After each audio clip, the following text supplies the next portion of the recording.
ہمارا جو دماغ ہے یہ بڑا ہی زبردست ہے. دماغ کے اندر اللہ تعالیٰ نے ایسی زبردست صلاحیت رکھی ہے کہ اسی دماغ کو بروئے کار لا کر آج انسان چاند سے بھی آگے کے سیاروں پر ستاروں کو اپنے زیر نگیں کرنا چاہتا ہے, اس پر اثر ڈالنا چاہتا ہے, وہاں تک قدم اپنے جا کے جمانا چاہتا ہے. لیکن اس دماغ کے کچھ مسائل بھی ہیں, اور دماغ کے ان مسائل میں سے بائی ڈیفالٹ جو ایک مسئلہ ہے وہ اس کے فوکس کا ہٹ جانا ہے. یعنی ہم بہت ایزیلی ڈسٹریکٹ ہو جاتے ہیں, اور یہ بچپن سے ہے.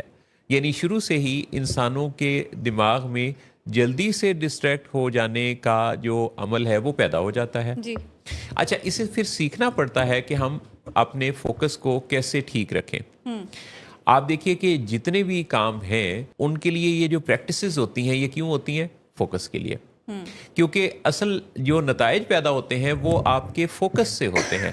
جب آپ جتنے بھی صلاحیتوں سے مالا مال ہوں, آپ جتنے بھی زبردست قسم کے اسکل ہولڈر ہوں, لیکن اگر آپ اپنا فوکس نہیں رکھ پاتے, وہ بات, خیال, کام کچھ بھی ہو, تو آپ کے نتائج اس سے کمپرومائز ہوتے ہیں. اچھا, اب فوکس کو بہترین رکھنے کا بہت آسان طریقہ یہ ہے کہ آپ جو کام کرنے لگے ہیں اس کی نیت کر لیں. ابھی جیسے نماز کی نیت ہوتی ہے, اور وہ نیت کیوں ہے؟ تاکہ ہم اس نیت پہ ہیں کہ اب ہم جو کام کرنے لگے ہیں, کتنا خوبصورت انداز ہے اس کا کہ ہم کہتے ہیں کہ اتنی رکعت کے لیے ہم اس طرف منہ کر کے, خانہ کعبہ کی طرف منہ کر کے یہ نماز پڑھنے لگے ہیں. کس کے لیے پڑھنے لگے ہیں؟ یعنی اللہ کی عبادت کے طور پہ ہم اس کو پڑھنے لگے ہیں. یہ عبادت نفل ہے یا فرائض ہیں, فرض نماز ہے, سنت ہے. یعنی آپ دیکھیں کہ کتنی کلیئرٹی ہے اس ساری نیت کے جملوں کے اندر.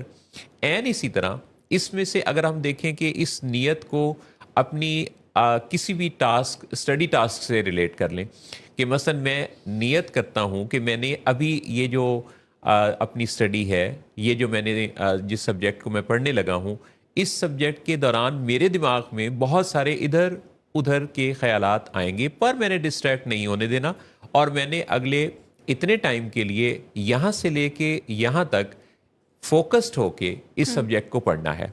تو جب آپ شروع میں یہ نیت کر لیں گے اور آپ اسے لازمی سمجھیں گے کہ آپ نیتاً یہ کام کریں گے, تو ڈسٹریکشن کے چانسز منیمائز ہو جائیں گے.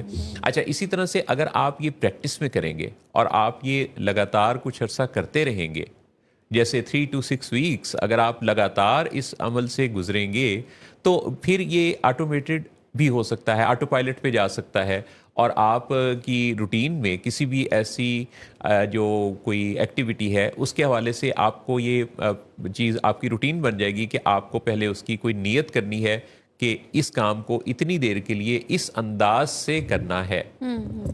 جیسے محسن صاحب, ڈاکٹر صاحب سے میں نے جو چیز سیکھی, اور ابھی اکثر انہوں نے تذکرہ بھی کیا ڈفرینٹ گروپس میں جو اسٹیک ہولڈرس ہمارے تھے, کہ جب بہت سے خیالات ہیں دن میں بہت پریشان کرتے ہیں آپ کو, اور وہ بار بار آ رہے ہوتے ہیں, جس سے آپ کا ایکچوئل جو فوکس ہے ٹورڈس کسی بھی خاص اسپیسیفک کام کے وہ نہیں کر پا رہے ہوتے آپ.